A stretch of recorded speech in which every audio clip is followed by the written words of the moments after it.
Installing your Brondell swash is quick and easy. Follow these steps to install and use your bidet. First, remove your existing toilet seat and thoroughly clean your toilet. Turn off the water supply at the shutoff valve on the wall to stop the flow of water to the toilet. Flush your toilet, holding down the handle until the water is fully drained out of the toilet tank.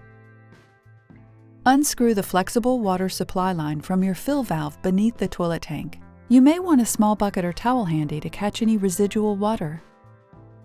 Insert rubber washer into provided T-valve with the raised lip facing up. Connect the provided T-valve to the fill valve under the toilet tank. Reconnect the flexible supply line to the bottom of the T-valve.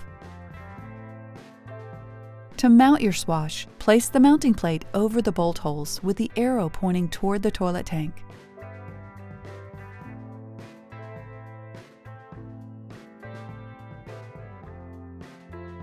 Place adjustable brackets inside the mounting plate and align with the toilet seat bolt holes in your toilet.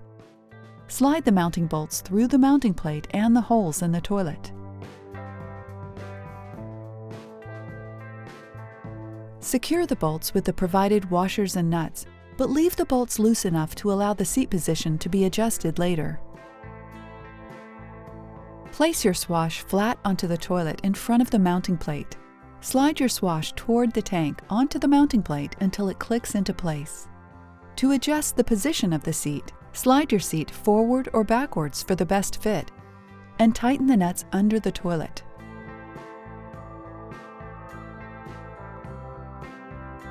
Connect the plastic side of the bidet hose to the water inlet on the side of your swash.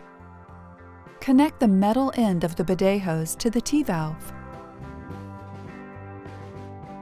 Slowly turn on the water supply and check for leaks. If there are no leaks, plug the swash into the nearest GFI outlet. The bidet will immediately power on. Nozzle will extend and retract. Sit on the seat to ensure skin-to-seat contact on the seat sensor to engage swash functionality. If you'd like a warm water wash, press the water temp button to the desired heat level. Allow the bidet some time to heat up the water to the desired temperature. Congratulations! Your swash installation is complete.